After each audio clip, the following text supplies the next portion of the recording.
So I needed a format that was something that put everything together, gave it from beginning to end, the questions that they ask me, the things that come up that I know that they need to know that they don't ask me, and put them in one resource that people could easily read. So fitness pro Michael Carson wrote The Art of Health, and yes, there's a science to it.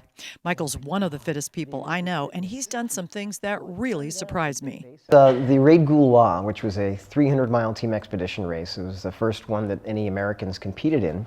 But this race was designed to take you through every type of terrain a country offered. This was in the country of Oman, and we were not the best skilled athletes when it came to navigation.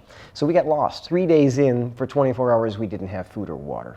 So we had to find water, and we came upon some Bedouin. And he actually showed us to an area where there was a small bit of disgusting water, hundreds of feet down in a little gully, and we did the process necessary to cleanse it through some socks and put some iodine in it. Well, obviously, I've made it, so yeah. Well, Carson studied at UCLA. He became a group exercise instructor and trainer.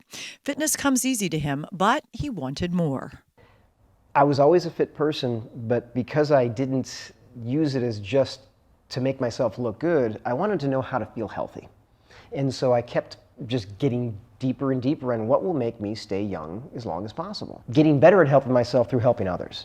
Because I now know the things that happen to other people's bodies in situations that haven't happened to mine. So ahead of time, I didn't have to have things happen to me badly first before I fixed other people. Michael's also a big fan of bioelectric magnetic energy regulation, or BEMER, something he feels is a game changer. When it comes to total health, the only thing that makes us superbly healthy is circulation, which circulation is not just your veins in your aorta, it's your capillary network. 76% of our blood flow is through such a small network that the blood doesn't pump from the heart beating. What happens is just squeezing through those areas that causes this reaction.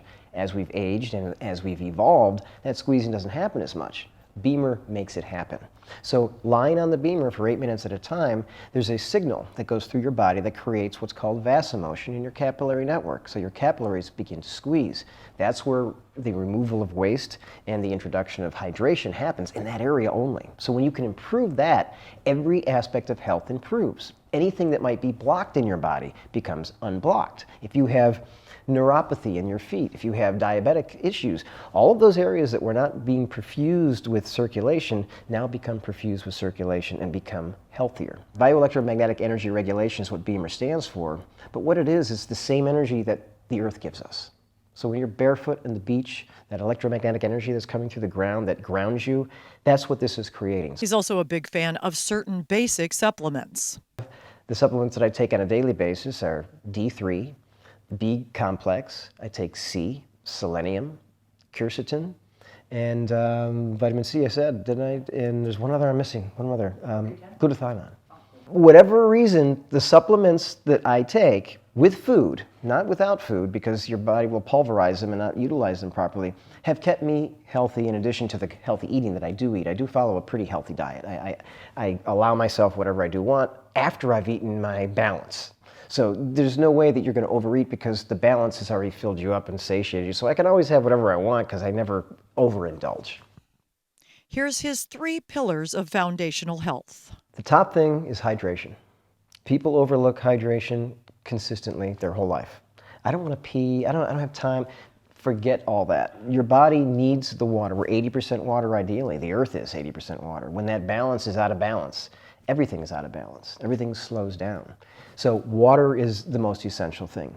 Sleep is another thing. Protein's necessary with every meal. Every meal, any meal you skip it, because our body needs it to rebuild, needs it to maintain and sustain, is going to leach it from the existing elements in our body. One of the best things Michael has to tell you about fitness, if you don't love to move, it can be quick and easy. So if you're a non-mover, the thing you have to understand is that your momentum is the reason why you're not moving. You've created a momentum that is of non-motion. So as soon as you start that, put on a song that you like, put on a television program that might be exciting that you have to get up and move your body to, that's what's going to start the movement. And then you can go from there. But if you say, I need to go do an hour workout, I need to run 6 miles, you're going to put such a heavy thing on you that you might not do any of it. But if you put on a good song, and just say, you know what, I'm going to bop to this song you're going to continue on afterward. The bottom line? Give yourself 5 to 10 minutes a day that you're going to do something physical for yourself. You remember my Fit in Seconds program that I have. It's a 90-second workout that you do before each meal. If you do it 3 meals a day, it's only 4.5 minutes of movement.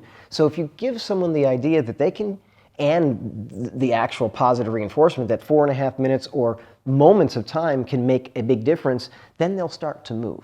If you say you need to work out 3 times a week, an hour each time, you need to make sure you're doing cardio, it's overwhelming. Confused people do nothing.